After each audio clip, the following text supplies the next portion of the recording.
Estimados amigos, sean ustedes muy bienvenidos una vez más a este podcast de Intelección Comunicativa. Habían pasado ya bastantes días y semanas sin que nosotros pudiésemos haber entregado algún material relevante a ustedes y que puedan ir conociendo respecto de lo que está pasando hoy en día, tanto en el espectro internacional como en el espectro nacional.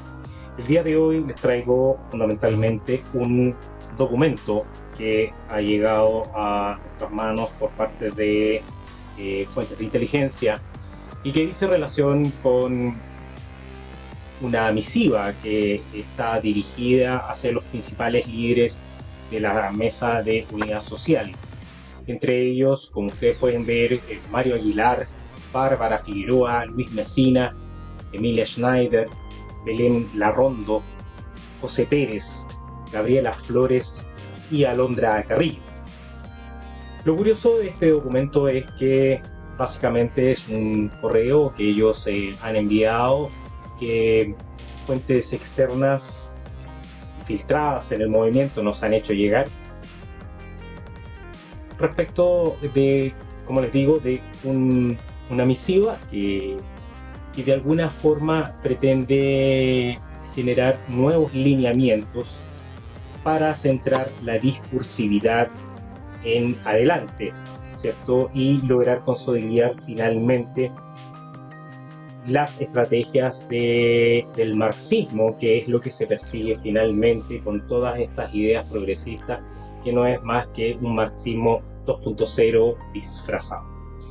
A continuación pasaré a leerles este documento, que consta de 7 hojas y que trataré de irlo relatando lo más sencillo posible. Dice lo siguiente: de la directiva @unidadsocial.cl, enviado el día sábado 22 de agosto del 2020 a las 16:50, para Mario Aguilar, Bárbara Figueroa, Luis Messina, Emilia Schneider, Belén Larrondo, José Pérez, Gabriela Flores, Alondra Carrillo, y el asunto es difundir urgente. Estimados dirigentes, los desafíos de las izquierdas para pensar la infancia deben partir de la pregunta por el lugar de los niños y las niñas en el capitalismo, tanto el que hoy ocupan como el que tendrán en la superación del modelo. Hablar de izquierdas y niñeces supone la politización de la niñez y los temas relacionados con ella, cuestión que encuentra profundas resistencias en vastos sectores de la sociedad, incluyendo el nuestro. Por eso creemos necesario impulsar un proyecto como este y comenzar a pensar en las niñas, niños y adolescentes como sujetos protagónicos de las transformaciones sociales, históricas y políticas. El propósito que nos planteamos en este proyecto político, entre comillas, izquierdas y niñeces, es justamente reflexionar sobre cuáles son los elementos fundamentales para un pensamiento de izquierda sobre las niñeces y adolescencias contextualizado en nuestra realidad latinoamericana. La motivación que nos llevó a gestar este proyecto político, parte por la consideración autocrítica de que las izquierdas en general no hemos asumido la lucha por los derechos de los niños, niñas y adolescentes como parte de la lucha de clases, y menos su participación protagónica en dicha lucha, contribuyendo a su invisibilización en tanto sujetos sociales y políticos capaces de transformar la realidad imperante. Inclusive, creemos que gran parte de la izquierda ha tomado y asumido los conceptos sobre la infancia de manera acrítica, sin diferenciarse del todo su narrativa con el léxico proteccionista y familiarista de la derecha.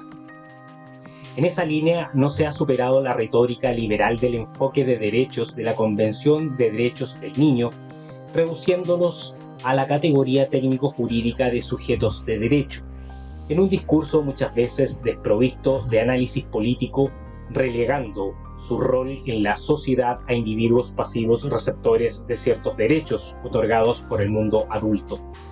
Tanto en términos teóricos como prácticos, las izquierdas continuamos mirando las niñeces y adolescencias desde un enfoque proteccionista, paternalista y en muchas ocasiones adultista. Aclaramos que hablamos en múltiple de manera intencional.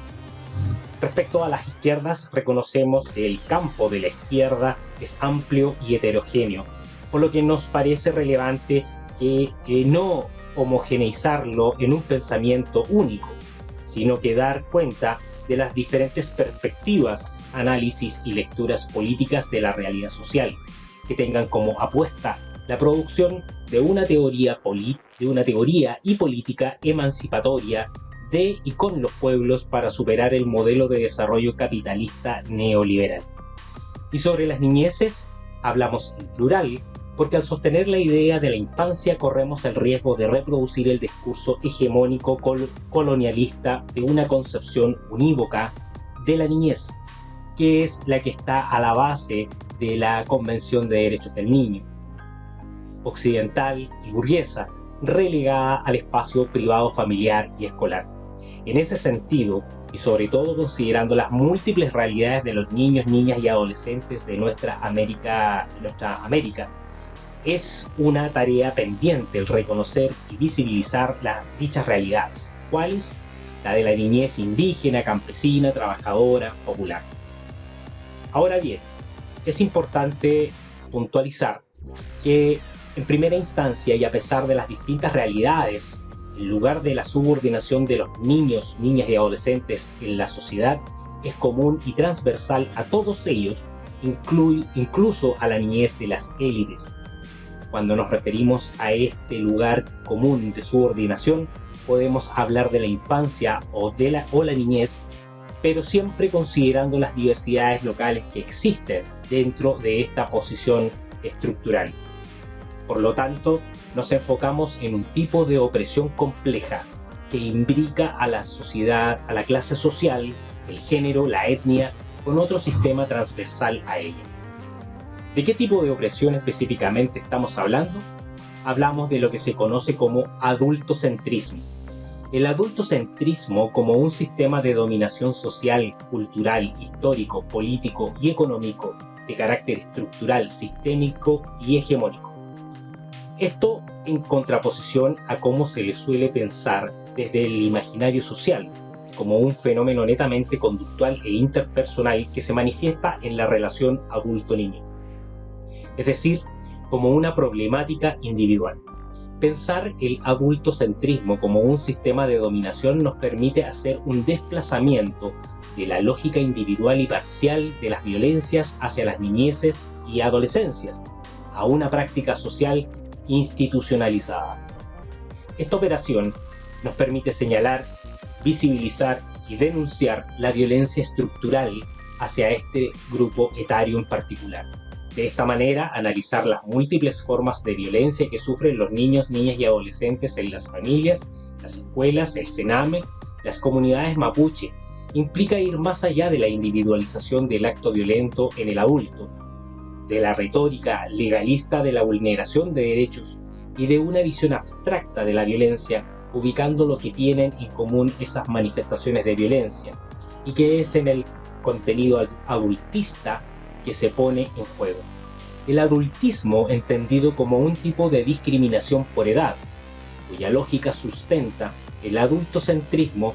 Los adultos son el centro de la sociedad y la construyen en base a sus percepciones, ideas, prejuicios y términos. En consecuencia, nos parece fundamental remarcar lo siguiente: no es cualquier tipo de violencia, es violencia adultista. Hasta acá lo que ustedes pueden observar es que se pretende instalar un nuevo concepto en la discursividad, en la narrativa de la Mesa de Unidad Social, orientada fundamentalmente a condenar a la injerencia adulta, ¿cierto?, como una forma de violencia. Y por tanto se pretende generar, como lo veremos más adelante, algunas líneas que irán favoreciendo su discursividad política en la medida que vayan sumando la retórica de los menores de edad a este discurso. Continuamos. Dice: reivindicamos el manifiesto antiadultista escrito por Alexandros Alex Gaias, quien cuando lo escribió tenía 17 años, en el que denuncia en ese entonces desde su lugar de adolescente de menor de edad cómo el adultocentrismo oprime y discrimina a todos quienes no han cumplido la mayoría de edad, imponiéndoles ciertas formas de actuar, pensar, hacer y sentir, que para el mundo adulto serían las correctas, deseables y normales. Para Alex Gaias, la institucionalización de la mayoría de edad en Occidente fue una manera de asegurar legalmente el dominio de los adultos por sobre los jóvenes. En esa línea, la categoría central de este sistema es la edad, tal como la conocemos. No opera en términos simplemente clasificatorios, sino que además implica una determinada atribución de derechos, deberes y patrones de conducta. De esta manera se sostiene la existencia de estereotipos generacionales, los cuales instalan representaciones sociales de la niñez, adolescencia y adultez, y que en simultáneo facilita la jerarquización de las relaciones intergeneracionales. En consonancia con la catalogación de menores de edad, los niños y niñas adolescentes en este sistema autocéntrico quedan ubicados y ubicadas, en términos simbólicos y prácticos, en un lugar menor en todos los ámbitos de la vida, ya sea pública o privada. En ese sentido, el sistema adultocéntrico tampoco se acota en el campo de la violencia, sino que constituye un sistema general de relaciones sociales intergeneracionales de carácter paternalista. ¿Cómo pensar la relación entre adultocentrismo y capitalismo? ¿Entre adultocentrismo y patriarcado? ¿Entre adultocentrismo y colonialismo? Nos parece importante situar en punto la categoría de sistemas de dominación múltiple. En pocas palabras, desde la perspectiva intersectorial, se sostiene que los múltiples sistemas de dominación y opresión se intersectan y confluyen, produciendo heterogéneas y articuladas prácticas de opresión, discriminación y violencia en base a la clase social, género y sexualidades, etnia, nacionalidad, edad y otros. En ese sentido, si estamos frente a múltiples opresiones, las luchas también deben ser múltiples y por todo articuladas. No se puede pensar la lucha anticapitalista por fuera e independiente de las luchas antiadultistas, antipatriarcal y anticolonialistas. Entonces, pensar en los niños, niñas y adolescentes en el capitalismo implica necesariamente concebirlos no como sujetos individuales y aislados, sino como grupo social específico atravesado por las estructuras sociales, políticas y económicas dominantes. Hasta aquí, como ustedes pueden ver, el documento está centrado en esencia a elaborar un discurso, una narrativa en adelante en que se incluya a los niños, niñas y adolescentes, en otras palabras, a los menores de edad, ¿cierto? A que sean protagonistas de esta lucha política, de que se puedan ser considerados en igualdad de condiciones y no ser, desde esa perspectiva, discriminados. Ellos indican acá que los menores de edad serían discriminados por el solo hecho de ser menores de edad frente a los adultos. Una lógica que en el fondo tiene una esencia deconstruccionista, no es más que eso. La verdad que la retórica en sí, la narrativa de esto está muy bien elaborado. Va en el fondo orientando el discurso con un grado de convencimiento que permite poner en la duda, ¿cierto?, esta discriminación adultista. Está diciendo en el fondo que los adultos discriminamos a los niños, niñas y adolescentes por el hecho de ser menores de edad, de que ellos tienen capacidad, de que deben sumarse a esta lucha anticapitalista en igualdad de condiciones. Por lo tanto, lo que se hace es que bajo esa perspectiva es estar nuevamente generando un nuevo proceso de deconstrucción de la niñez para poder sumarlas a las ideologías marxistas. Continuamos, dice, limitaciones y desafío de las izquierdas.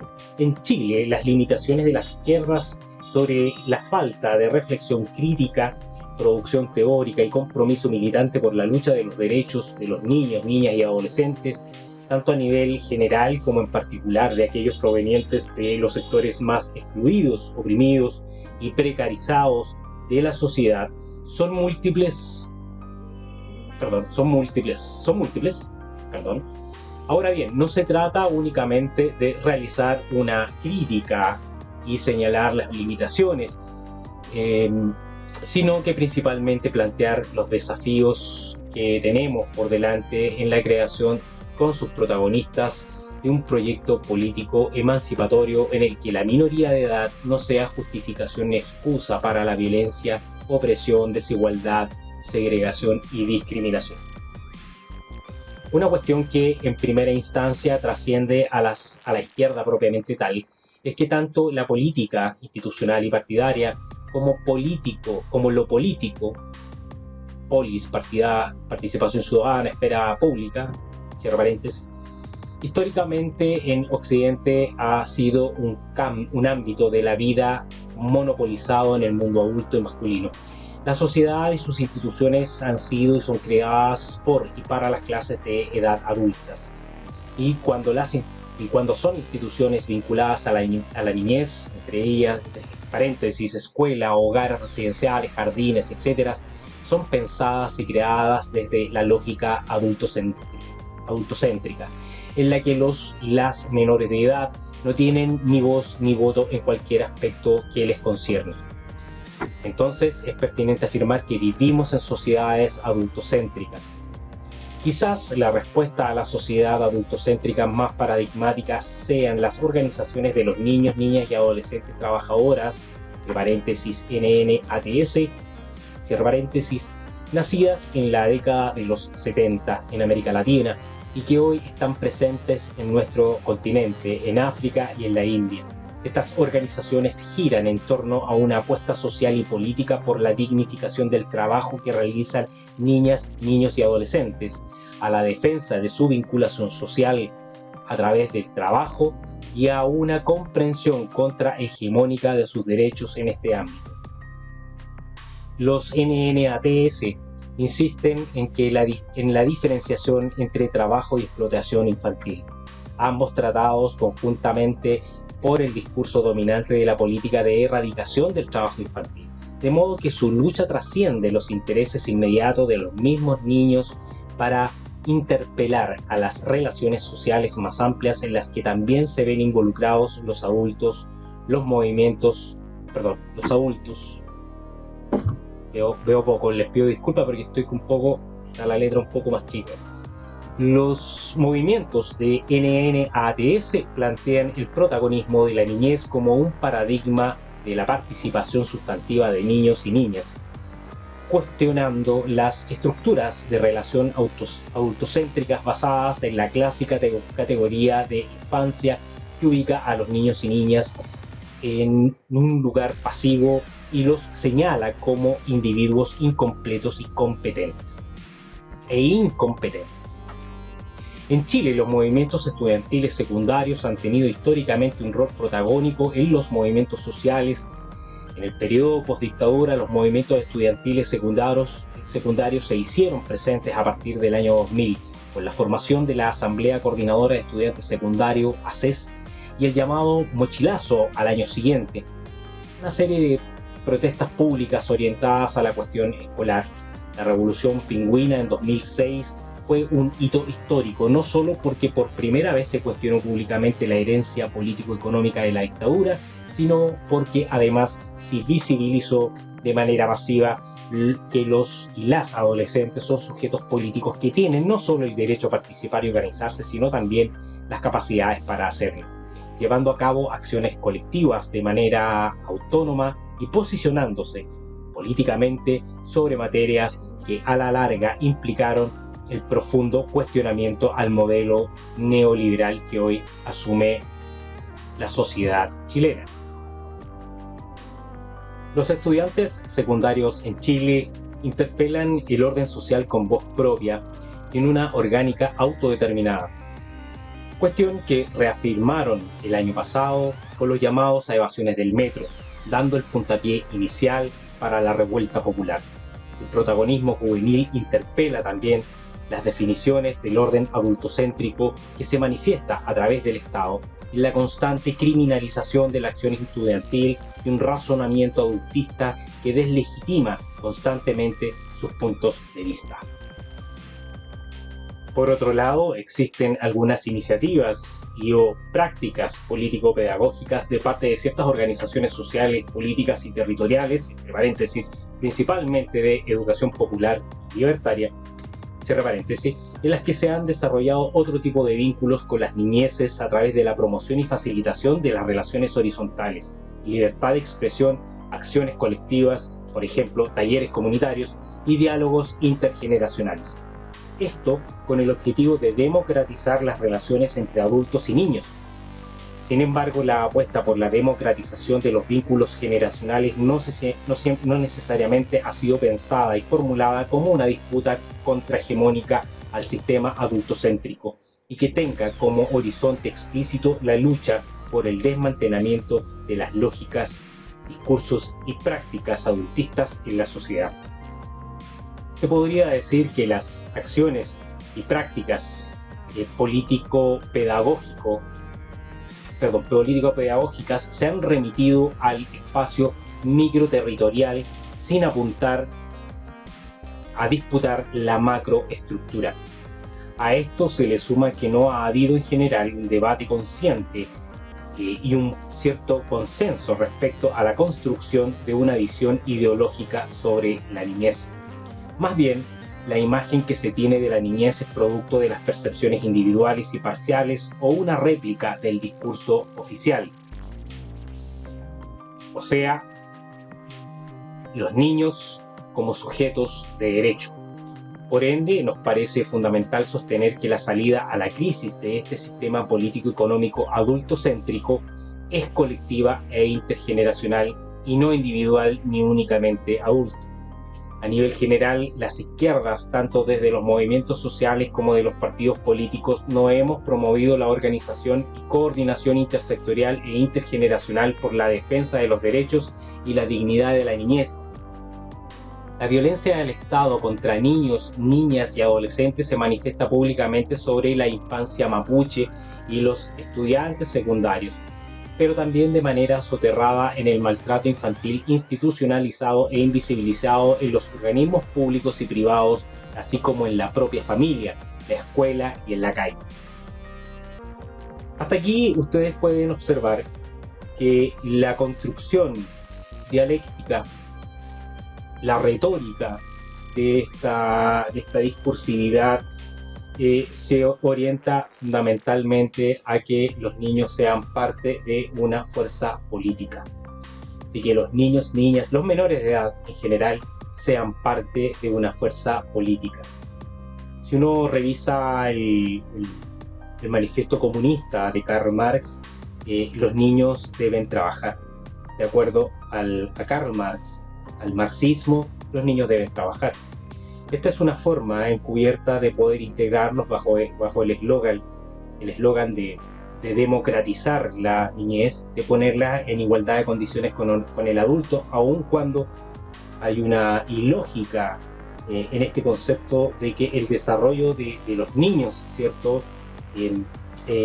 Evidentemente ellos están en una etapa de desarrollo y no les permite estar con una plena conciencia respecto de determinados temas sociales, y por ende son los padres, ¿cierto? Bajo la lógica habitual, bajo esta lógica en la que se ha construido la sociedad, es que los niños siempre deben estar al alero de sus padres y son ellos los que deben ser sus formadores hasta que alcancen la vida adulta. El Estado les ha puesto una edad límite, ¿cierto? Que lo considera mayoría de edad para los efectos de poder ejercer sus deberes y derechos por sí solos. Antes de eso son sus padres quienes deben ser los responsables de ello. Sin embargo, en este concepto que ellos están planteando, pretenden evidentemente, entre comillas, liberar a los niños de este yugo al que se han sido sometidos por sus padres, del yugo del Estado, y por lo tanto le pretende entregar a los niños esa posibilidad de poder ser iguales en términos de defender sus derechos y que pasen a ser, en definitiva, un proyecto político. Es preocupante, lleva necesariamente a una discusión. Vamos a continuar con el documento leyéndolo. Espero que no se aburran, por favor. Es bastante interesante, es muy interesante que puedan seguir la lectura. Para si me voy equivocando, les pido mil disculpas para que ustedes vayan leyendo también. Pero lo estoy hoy sacando, digamos, de manera rápida, digamos, para poder que todos tomen conocimiento de este documento. Entonces, en este sentido, tampoco hemos llevado a cabo una militancia activa y constante que denuncie la violación de los derechos humanos de los niños y niñas adolescentes más pobres, hijos y miembros de la clase trabajadora más marginada. El Servicio Nacional de Menores, SENAME, hace tiempo que representa la peor cara del Estado adultocéntrico chileno. Hemos sido testigos pasivos durante años de innumerables denuncias sobre las múltiples violaciones bajo la tutela del Estado y actualmente poco y nada ha cambiado esta realidad. Aquí es muy importante detenerse en este punto porque ellos están centrando su punto emotivo, de emocionalidad, en lo que es el SENAME. Todos sabemos que el SENAME no ha cumplido un rol realmente importante en cuanto a la protección de los menores de edad en nuestro país. Ya sabemos los casos que pasaron bajo el gobierno de Michelle Bachelet, donde se descubrió la muerte de muchos de esos niños y aún así el Estado efectivamente no ha tomado carta en el asunto. Pero ellos se refieren acá en una discursividad orientada a los hijos y miembros de la clase trabajadora que han sido marginados. Y ojo, básicamente ellos están utilizando ese eslogan, ese concepto para poder llevar en adelante esta discursividad, porque no se están refiriendo, ¿cierto?, a aquellos niños que pueden estar al interior de su familia, con sus padres, y que pueden estar viviendo muy bien, pueden estar muy bien desarrollándose, sino que ellos utilizan esta forma, ¿cierto?, para poder llegar en su discurso a las demás personas. Llama la atención, y esto es motivo de una profunda y constante reflexión, que a pesar de las constantes denuncias públicas por la violencia sistemática que se ejerce hacia los niños y adolescentes, la indignación de la población no se ha traducido en acción y organización colectiva, como sí ha ocurrido estos últimos años con otras demandas sociales como educación, pensiones, género, vivienda o salud. Han sido las organizaciones de la sociedad civil, fundaciones, ONG, organizaciones de padres y madres, las que en los últimos años han intentado visibilizar y generar una conciencia ciudadana sobre la importancia de que como sociedad nos involucremos en esa lucha. Sin embargo, no se han logrado la concientización y de activismo a nivel general en la sociedad. Consideramos, por tanto, que es imprescindible y urgente generar un plan de lucha transversal desde las organizaciones sociales, políticas, sindicales, de derechos humanos, feministas y estudiantiles, en el que nos articulemos para levantar la movilización general bajo la consigna No más SENAME. Para enfrentar esta lucha también es necesario realizar un análisis político sobre la vinculación de la violencia institucional que ejerce SENAME con el sistema adultocéntrico. Esto en relación a lo que se mencionó al inicio, de dar cuenta del componente adultista que se pone en juego en la violencia hacia los niños. Sostenemos que es necesario complejizar el debate en este punto y nos remitimos a la denuncia bajo la narrativa de vulneración de derechos o violencia en abstracto, sino que pensarla en términos de una violencia adultista institucionalizada, cuyos efectos, violaciones, abusos sexuales, muertes, maltratos, dan cuenta de la versión más brutal de adultocentrismo, a saber, el autoritarismo. En este sentido observamos y denunciamos la complicidad criminal entre el capitalismo y el adultocentrismo, que pone en evidencia la imbricación de clase social y clase de edad como justificación para el ejercicio de la violencia estatal, ya que solo los niños pobres llegan a esa institución. SENAME vigila, criminaliza y castiga a la pobreza. En consecuencia, nos parece que el problema del SENAME no se remite a las malas prácticas de los adultos, sino que a un problema estructural de carácter adultocéntrico y clasista de la institución. Otra limitación que observamos es que el discurso generalizado de parte de la izquierda, particularmente partidista, no se distingue sustancialmente del léxico conservador, proteccionista y familiarista de la derecha.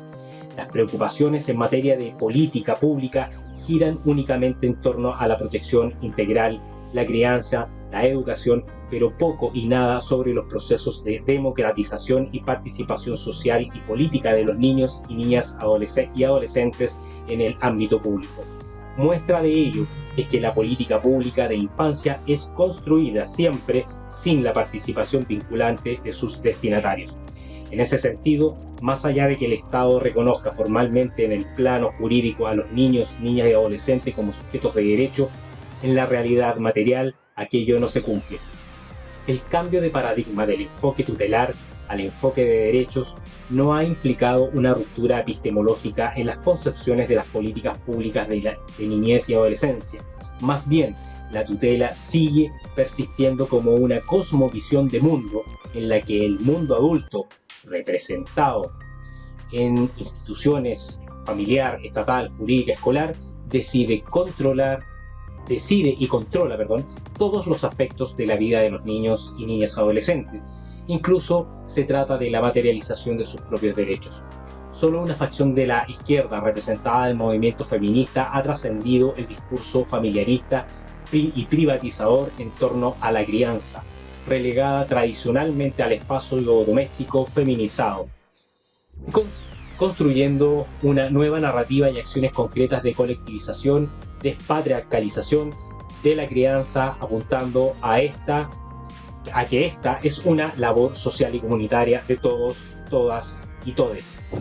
Respecto al denominado enfoque de derechos que sustenta y promueve la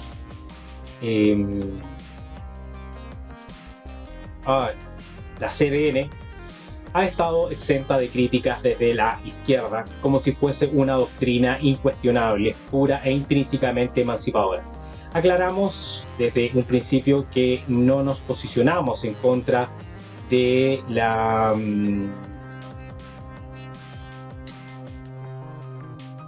CDN, perdónenme, no me recuerdo en este minuto, sé que de los derechos del niño no me recuerdo bien la sigla, sino que a favor de develar su sesgo eurocéntrico, paternalista, liberal y legalista de los derechos. Partiendo desde la base que en los debates en torno a la creación del documento de la Convención no participó ningún niño, niña y adolescente, perdonen el olvido, digamos, es la Convención de Derechos del Niño. No solo porque no fueron invitados, sino también porque fueron directamente excluidas diversas formulaciones que provenían de las organizaciones de niñas, niños y adolescentes. Ya la Declaración de Moscú de 1918 señalaba que todos los niños tienen el derecho de participar en la redacción de las normas que regulan su vida y sus actividades, por lo tanto, consecuentemente estuvieron presentes en su redacción. Los NNATS han intentado incesantemente formar parte de las discusiones sobre el derecho a trabajar, centrándose en la interpretación del artículo 32 de la Convención de Derechos del Niño, que a la letra no es abolicionista. Sin embargo, la OIT no ha permitido su ingreso en la discusión. Así, el movimiento africano de niños, niñas y jóvenes trabajadores elaboró una declaración de 12 derechos que examina de manera completa a la implementación de sus derechos institucionales. Otra muestra es la del movimiento de adolescentes y niños trabajadores, hijos de obreros cristianos, MANTOC, del Perú, que había establecido una Carta de Derechos y Niñas y Niños en el año 1976, o la de la Unión de Niñas, Niños y Adolescentes Trabajadores de Bolivia, UNATSBO, que logró reconocimiento constitucional del trabajo de niñas y niños en 2014. Y que sin embargo fue revertido 3 años después por las consecuentes presiones internacionales contra el gobierno de Evo Morales.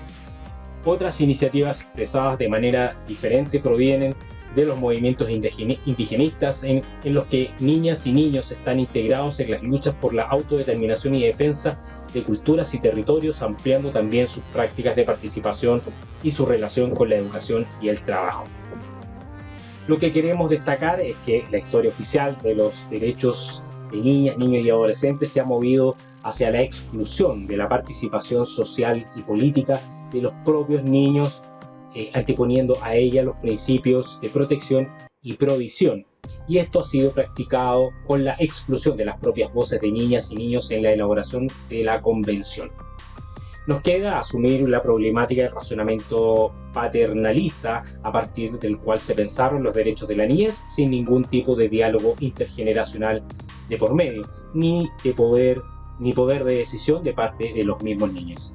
En el plano más teórico y del análisis político, considerando todos los matices dentro de su diversidad, una parte de la izquierda descansa en el supuesto de que las transformaciones en la dimensión material de la vida, nuevas relaciones laborales, distribución económica justa, derechos sociales, etc., tendrán como consecuencia, no automática ni espontánea, pero tampoco muy problematizada, la liberación de todos los componentes de la clase trabajadora, hombres, mujeres y niños.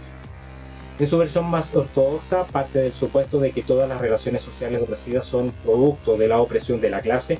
De este modo, sus preocupaciones por sistemas particulares de opresión como la opresión de género, la opresión abortista y la opresión colonial están supeditadas a la lucha de clases. Nuestra postura, en cambio, consiste en que las izquierdas debemos pensar en las particularidades de los grupos oprimidos dentro del capitalismo, e incorporar en nuestros lineamientos políticos y teóricos los sistemas opresivos que conviven con el sistema de opresión de clase, como son el machismo, el adultismo, el etnocentrismo, el racismo, ampliando la complejidad de las múltiples formas de opresión que no serán resueltas solo desde la posición de clase. De esta manera, nos parece necesario que el adultocentrismo comience a ser debatido, problematizado e introducido en los análisis políticos de las organizaciones de izquierda como un sistema de dominación más en nuestras sociedades contemporáneas, al igual que el capitalismo, el patriarcado y el colonialismo. Elementos fundamentales para un pensamiento de izquierda sobre la niñez.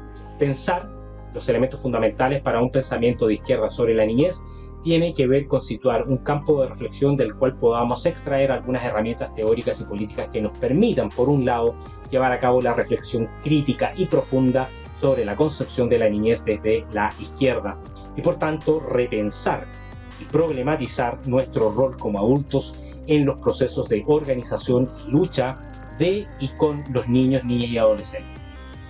Para responder a nuestra pregunta inicial, ¿cuál es el lugar de los niños y las niñas en el capitalismo adultocéntrico y cuál es su lugar en la superación del modelo? Nos parece imprescindible de que estas reflexiones e interrogantes sean llevadas a cabo con los niños, niñas y adolescentes, y no por ellos. De lo contrario, sería continuar reproduciendo lógicas adultocéntricas en su versión paternalista de hablar en su representación sin habilitar espacios de enunciación propios. Por lo tanto, el desafío es construir de manera colectiva e intergeneracional un proyecto político antiadultista. Fíjense bien lo que están diciendo.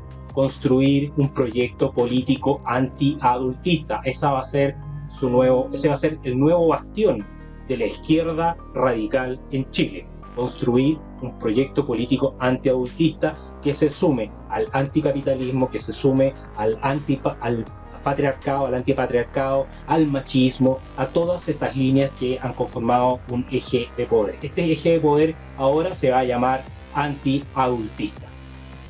Y para continuar, algunas cosas fundamentales. Dice lo siguiente: algunos de estos elementos son la teoría marxista, que nos permite propiciar una visión de clase. Fíjense muy bien que ellos están centrando su proyecto político en una teoría marxista, por lo tanto ellos no pueden negar hoy en día que su proyecto no sea marxista. Lo que estamos viendo hoy en día, tal como lo hemos afirmado en todos nuestros posts, en todos nuestros artículos, es que en Chile estamos viviendo una reingeniería del marxismo, una introducción nueva del marxismo 2.0 o 3.0 si se quiere, pero con una nueva cara que está disfrazada de progresismo. Continúo. La teoría marxista, que nos permite propiciar una visión de clase, las niñas y los niños son parte constitutiva de las clases sociales y como tal se definen por su lugar frente a la división social y sexual del trabajo. La infancia popular y la infancia trabajadora son posiciones de clase. Disciplinas de las ciencias sociales como la psicología social, la sociología, la historia y la antropología, las cuales han desarrollado y elaborado algunas conceptualizaciones sobre las relaciones de poder entre adultos y niños. El paradigma del protagonismo de la niñez, entendiéndolo como una matriz de pensamiento superadora posicionando al niño, niña y adolescente como un ser político, hablante y emancipado de la apropiación del mundo adulto. La educación popular, cuya elaboración política pedagógica permite promover una participación protagónica y popular de los niños y niñas y adolescentes en los procesos socioeducativos y comunitarios. Y acá también permítanme detener un momento, porque esto se está viendo hoy en día en muchos profesores. La verdad que los profesores de los distintos colegios hoy en día han perdido el foco, han perdido el norte en los colegios, y basta que usted entre a una clase por Zoom hoy en día que están sosteniendo los niños a distancia y ingrese, por ejemplo, si tiene hijos de segundo medio, tercero medio, cuarto medio, ingrese a las clases de historia, a las clases de filosofía, ingrese a las clases que son de ciudadanía, y se va a dar cuenta que los profesores están instalando conceptos políticos bajo su mirada política. No están enseñando lo que realmente irroga este tipo de clases, como pudiese ser, por ejemplo, la educación cívica desde una mirada objetiva, sino que están enseñando y haciendo proselitismo político. Las teorías feministas que visibilizan la opresión patriarcal y heteronormativa hacia los niños, niñas y adolescentes que pueden proyectarse para producir feminismo desde y para la niñez. Aquí entra además a cierto otro elemento que se suma, y es la cuestionada educación sexual integral. Los estudios postcoloniales que permiten visualizar las relaciones geopolíticas de poder y dominación, económica, cultural y política, así como la construcción racializada y estigmatizada de las poblaciones en el llamado tercer mundo, afectando la pluralidad de las niñeces en el sur y sus diversas formas de vida. Experiencias de lucha de las organizaciones de niños, niñas y adolescentes trabajadoras en torno a la dignidad de la infancia trabajadora, la participación social y la política de los niños, y el reconocimiento de su protagonismo. Coordenadas políticas para la acción y reflexión: generar espacios colectivos entre adultos en el que se apunte a problematizar el adultocentrismo y deconstruir nuestras propias prácticas adultistas. Fíjense muy bien lo que está diciendo: deconstruir nuestras propias prácticas adultistas. Esto en función de generar nuevos y distintos vínculos con la niñez y construir nuevas formas de transitar la adultez desde una perspectiva anti-adultista. Comprender los cambios en la dimensión ideológica de la infancia, así como sus implicancias, relaciones, prácticas e institucionales, como un interés general de la sociedad. Debemos pensar en la emancipación de los niños, niñas y adolescentes como una contribución a la superación general de la opresión capitalista. Propiciar una visión de los niños y niñas como actores sociales, políticos, culturales y económicos, superando la doctrina de la protección tutelar y la perspectiva liberal del niño como sujeto de derecho y protección integral. Propiciar y contribuir a la organización de las niñas, de los niños, niñas y adolescentes desde una perspectiva protagónica antiadultista y feminista, así como la organización unitaria y horizontal entre adultos y niños con absoluta igualdad de derechos políticos en la organización. Defender la autorrepresentación y la participación sustantiva y vinculante de las niñas y niños y adolescentes en los debates públicos, sobre todos los asuntos relacionados con el interés común y no solo en aquellos asociados a temas de niños. Superar la visión de la infancia como un fenómeno del individuo, etapa del ciclo vital, y promueve una visión de la niñez como grupo social atravesado por las estructuras sociales, políticas y económicas. Desfamiliarizar y desescolarizar la infancia. Las niñas, niños y adolescentes habitan la sociedad y trascienden la familia y la escuela. Las relaciones sociales de la niñez se establecen con todo el conjunto de la sociedad. Niñas, niños y adolescentes son mucho más que hijos y estudiantes. Defender la pertinencia de la formación política de las niñas, niños y adolescentes, su comprensión del capitalismo, la conciencia de clase y su condición subordinada en tanto menores de edad. Entonces, fíjense ustedes que están entregando en estos últimos puntos las líneas, los ejes discursivos sobre los cuales deben basar justamente esta línea narrativa en adelante. vean ustedes en las próximas narrativas, los próximos discursos de la CUT, del discurso No Más AFP, de toda la mesa de unidad social, de toda la izquierda que va a comenzar a operar de manera paralela. Todos los políticos van a comenzar, todos los políticos de izquierda, todos los comunistas, socialistas, marxistas, van a comenzar a instalar este tipo de discurso en su narrativa. Generar un espacio de articulación de las distintas organizaciones sociales y políticas que trabajen con niños, niñas y adolescentes, en el que intergeneracionalmente se construya un plan de lucha que apunte a combatir y disputar la hegemonía del sistema adultocéntrico, expresado en el campo social, institucional, político, económico y cultural. En resumen, este proyecto político apunta a contribuir en la producción de una teoría crítica y emancipadora y con las niñeces y adolescencias, desde un posicionamiento de izquierda a la reflexión. Fíjense ustedes lo que dicen, desde un posicionamiento de izquierda, están utilizando esto para posicionar a la izquierda, a la reflexión crítica sobre los discursos liberales y concepciones hegemónicas que se han construido sobre la infancia, a un compromiso militante por la defensa de los derechos de los niños, niñas y adolescentes de la clase trabajadora, el reconocimiento de su actoría social y su participación política para la superación del modelo capitalista neoliberal en Chile. Es decir, en otras palabras, utilizar a los niños discursivamente para seguir derribando y destruyendo el modelo económico en Chile. Para finalizar, desde la revuelta popular del 18 de octubre del año pasado, mucho se ha dicho que los niños y las niñas, a propósito de su participación en las protestas y opiniones sobre las desigualdades sociales del país, serán quienes cambiarán el país, porque son el futuro de este. No podemos estar más en desacuerdo, dicen ellos. Los niños no cambiarán Chile, ya lo están cambiando, aquí y ahora, y lo han hecho desde siempre. Como dijo Gabriela Mistral, son presente, no el futuro. Por tanto, sin niños, niñas y adolescentes no hay revolución. Santiago de Chile, agosto del 2020. Bueno, estimados amigos, lo que ustedes acaban de escuchar, la verdad que salió largo, no pensé que iba a salir tan largo, pero ya salió bastante largo. Es uno de los podcasts más largos que hemos sacado en los últimos tiempos. Pero ustedes podrán observar que se trata de un lineamiento estratégico, político estratégico, que está estableciendo la mesa de unidad social hacia todos sus dirigentes, a los principales dirigentes que ya acabamos de mencionar al principio de este podcast, y que se orienta fundamentalmente a centrar ahora el discurso en un anti-adultismo, en combatir el adultocentrismo, es decir, indicar que los niños, niñas y adolescentes, los menores de edad, en otras palabras, tienen una participación y deben tener una participación activa, según ellos, en la política, deben estar activos en la parte trabajadora, tal como lo dice Karl Marx en su manifiesto comunista. Los niños trabajan bajo el comunismo, bajo la mirada marxista, los niños deben trabajar.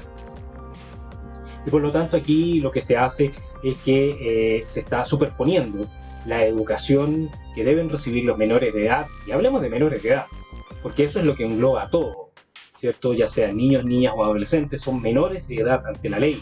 No tienen responsabilidad jurídica en algunos casos, ¿cierto?, por su minoría de edad.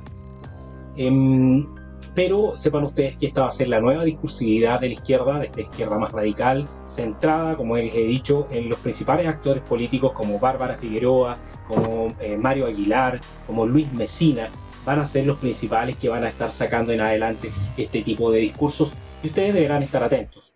Lo importante de todo esto es tener conciencia que detrás de toda esta discursividad que se plantea y que mucha gente cae por ser ignorantes, y lamentablemente ignorantes, de ignorar todo este tipo de estrategias políticas, de toda esta estrategia de manipulación, primero de propaganda política y segundo de manipulación de masas. Hay muchas personas que, sin tener esos previos conocimientos y de no informarse adecuadamente, caen y creen en este tipo de narrativas. Por lo tanto, es importante que ustedes que están escuchando este podcast puedan haberlo escuchado, haberlo entendido. Espero que que sí hayan entendido hacia dónde apunta, que no es absolutamente para nada legítimo que el Estado pueda secuestrar primero a los niños, segundo, de que un sector político esté adoctrinando a los niños, porque esto es lo que se busca. Se busca adoctrinar a las nuevas generaciones, adoctrinar a los menores de edad bajo este paraguas de su inocencia, de su ignorancia, adoctrinarlos para poder sumarlos a una fuerza política. Y sin duda que eso atenta absolutamente contra los derechos de los niños, niñas y adolescentes, porque de cierta manera se está propiciando de que se les utilice como un instrumento político. Bien, espero que les haya gustado este podcast. Agradeceré si les gustó esta información, y si creen que es importante puedan compartirla. En la descripción dejaremos el crédito que corresponde desde donde hemos obtenido este documento, a quien agradecemos nos hicieron llegar este documento, y pedirles que puedan compartir esta información para que más personas en nuestro país puedan conocer la realidad de lo que está pasando y del secuestro político que está viviendo nuestra sociedad. Soy Eduard Cáliz para Intelección Comunicativa.